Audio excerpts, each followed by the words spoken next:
ഉയർത്തെഴുന്നേറ്റ് ഇന്നും ജീവിക്കുന്ന നസറേനായ യേശു ക്രിസ്തുവിൻ്റെ നിസ്തുല്യ നാമത്തിൽ വാക്ക് വിത്ത് ജീസസ് ക്രൈസ്റ്റ് എന്ന ഈ പ്രോഗ്രാമിലേക്ക് മാന്യപ്രേക്ഷകരെ ഹൃദ്യമായി സ്വാഗതം ചെയ്യുന്നു.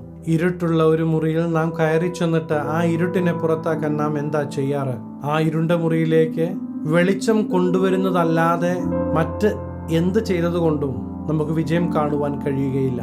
വെളിച്ചത്തിനല്ലാതെ ഇരുട്ട് മാറ്റുവാൻ കഴിയുകയില്ല. അങ്ങനെയെങ്കിൽ നമ്മുടെ ജീവിതം എടുത്താലും ഇതേ അവസ്ഥയാണ്. നമ്മുടെ ജീവിതത്തിലെ ഇരുട്ട് മാറുവാൻ ദൈവം നമ്മുടെ ജീവിതത്തിലേക്ക് കടന്നു വരേണ്ടത് ആവശ്യമാണ്. യഹോവ തന്റെ സകല ശത്രുക്കളുടെ കയ്യിൽ നിന്നും ശൗലിന്റെ കയ്യിൽ നിന്നും വിടുവിച്ചതിനു ശേഷം ദാവീദ് പാടുന്ന സങ്കീർത്തന ഭാഗത്ത് ഇപ്രകാരം കാണും: നീ എന്റെ ദീപത്തെ കത്തിക്കും, എന്റെ ദൈവമായ യഹോവ എന്റെ അന്ധകാരത്തെ പ്രകാശമാക്കും.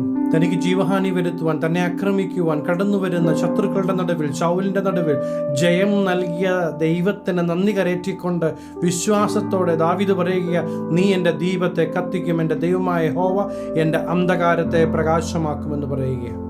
ദൈവശബ്ദം കേട്ട് വാഗ്ദത്ത ദേശത്തിലേക്ക് പ്രയാണം ആരംഭിച്ച ഒരു കൂട്ടം ജനത്തെ പരിപാലിക്കുന്ന ഒരു ദൈവത്തെ കൂടെ പുറപ്പാട് പുസ്തകം 13-ാം അധ്യായം 21-ാമത്തെ വാക്യത്തിൽ നമുക്ക് കാണാൻ കഴിയും. അവർ പകലും രാവും യാത്ര ചെയ്യുവാൻ തക്കവണ്ണം അവർക്ക് വഴി കാണിക്കേണ്ടതിന് പകൽ മേഘസ്തംഭത്തിലും അവർക്ക് വെളിച്ചം കൊടുക്കേണ്ടതിന് രാത്രി അഗ്നിസ്തംഭത്തിലും യഹോവ അവർക്ക് മുമ്പായി പോയിക്കൊണ്ടിരുന്നു. എന്റെ ശബ്ദം കേൾക്കുന്ന പ്രിയ സ്നേഹിത, താങ്കൾ ദൈവത്തിന്റെ ശബ്ദം കേട്ടുകൊണ്ട് ഇറങ്ങിയ ഒരു യാത്രയാണ് ഇത് എങ്കിൽ ഹല്ലേലൂയ, താങ്കൾ ഭാരപ്പെടേണ്ട.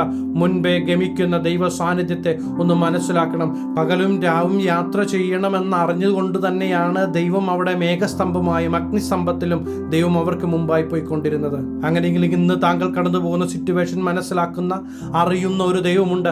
ആ ദൈവം താങ്കൾക്ക് മുമ്പായി കടന്നു ചെല്ലുമെന്ന് താങ്കൾ വിശ്വസിക്കുന്നെങ്കിൽ താങ്കളുടെ ജീവിതത്തിൽ ഒരു വലിയ ദൈവത്തിന്റെ പ്രവൃത്തി കാണുക തന്നെ ചെയ്യും. ഇരുൾ നിറഞ്ഞ അവസ്ഥയ്ക്ക് ഒരു മാറ്റം വരുത്തുവാൻ യേശു ക്രിസ്തു മതിയായവനാ. താങ്കളുടെ വിഷയങ്ങളുടെ നടുവിൽ താങ്കളെ ഒറ്റയ്ക്കാക്കുന്ന ദൈവമല്ല, താങ്കളുടെ വിഷയങ്ങളുടെ നടുവിൽ ഇറങ്ങി വന്ന് പ്രവർത്തിക്കുന്ന ദൈവമാ. ഗിരിപ്രഭാഷണത്തില് യേശു ക്രിസ്തുവിന്റെ വാക്കുകൾ തന്നെ നാം എടുക്കുകയാണെങ്കിൽ യേശു ക്രിസ്തു ഇപ്രകാരം ആ കേൾവിക്കാരോട് പറയുന്നത്: നിങ്ങൾ ലോകത്തിന്റെ വെളിച്ചമാകുന്നു, മലമേലിരിക്കുന്ന പട്ടണം മറഞ്ഞിരിപ്പാൻ പാടില്ല. യേശു ക്രിസ്തുവിന്റെ ശബ്ദം കേൾക്കുന്ന ദൈവജനത്തോട് ദൈവത്തിന്റെ ആത്മാവിന് പറയാനുള്ളത്: നിങ്ങൾ ലോകത്തിന്റെ വെളിച്ചമാണ്. നമ്മുടെ ജീവിതത്തിന്റെ അവസ്ഥകളിലുള്ള ഇരുളിന്റെ അവസ്ഥയ്ക്കൊരു മാറ്റം വരുമ്പോഴാ നമ്മളിലൂടെ വെളിച്ചം പ്രകാശിക്കുന്നത്. ആ വെളിച്ചം പ്രകാശിക്കണമെങ്കിൽ യേശു ക്രിസ്തുവിന്റെ കർത്താവിന്റെ വെളിച്ചം നമ്മിൽ വരേണ്ടത് ആവശ്യമാണ്. അതുകൊണ്ട് ലേഖനങ്ങളിൽ വളരെ വ്യക്തമായി ആ ഭാഗം കാണുവാൻ കഴിയും. മുമ്പേ നിങ്ങൾ ഇരുളായിരുന്നു, ഇപ്പോഴോ കർത്താവിൽ വെളിച്ചമാകുന്നു. ഞാൻ കർത്താവിലായതുകൊണ്ട് എന്നിലൂടെ വെളിച്ചം പുറത്തേക്ക് വരികയാണ്. ഇരുളായിരുന്ന ഒരു അവസ്ഥ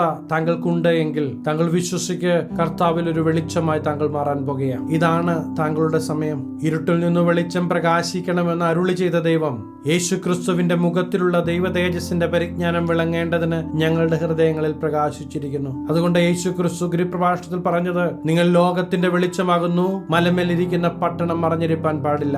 യേശു ക്രിസ്തു താങ്കളുടെ ജീവിതത്തിലേക്ക് കടന്നു വരുന്നെങ്കിൽ, യേശു ക്രിസ്തുവിന് വേണ്ടി താങ്കൾ ഹൃദയവാതിൽ തുറന്നു കൊടുക്കുന്നെങ്കിൽ താങ്കളുടെ ജീവിതത്തിൽ ഒരു വെളിച്ചമായി ദൈവം മാറുവാൻ പോവുകയാണ്. ഇരുട്ടിന്റെ ശക്തികളെ കണ്ട് ഭയപ്പെട്ട് നിൽക്കുന്ന താങ്കളോട് ദൈവത്തിന്റെ ആത്മാവിന് വിളിച്ചു പറയാനുള്ളത്: ഇരുളിന്റെ ശക്തിയെ കണ്ട് നീ ഭയപ്പെടേണ്ട. താങ്കളെ നിയന്ത്രിക്കുവാൻ കഴിയുന്ന വെളിച്ചത്തിലേക്ക് കടന്നുവാ.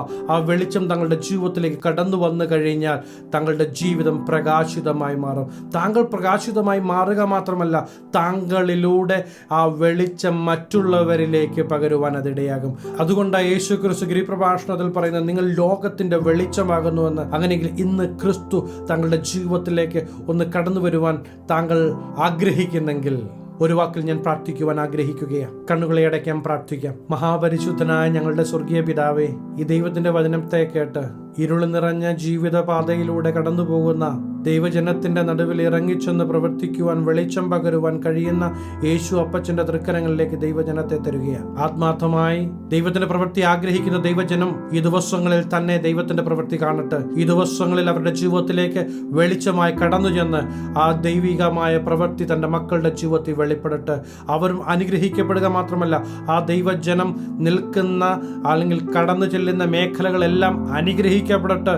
ദൈവപ്രവൃത്തി വെളിപ്പെടേണ്ടതിന് അങ്ങയുടെ തൃക്കരങ്ങൾ തരുന്നു. യേശുവിന്റെ നാമത്തിൽ അനുഗ്രഹിക്കുന്നു. അനുഗ്രഹമാകട്ടെ.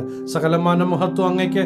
സകല നസ്രേനായ യേശു ക്രിസ്തുവിന്റെ നിസ്തുല്യ നാമത്തിൽ തന്നെ ആമേൻ. ദൈവം ധാരാളമേ അനുഗ്രഹിക്കട്ടെ. ദൈവം അനുവദിച്ചാൽ നമുക്ക് വീണ്ടും കാണാം. Stay blessed.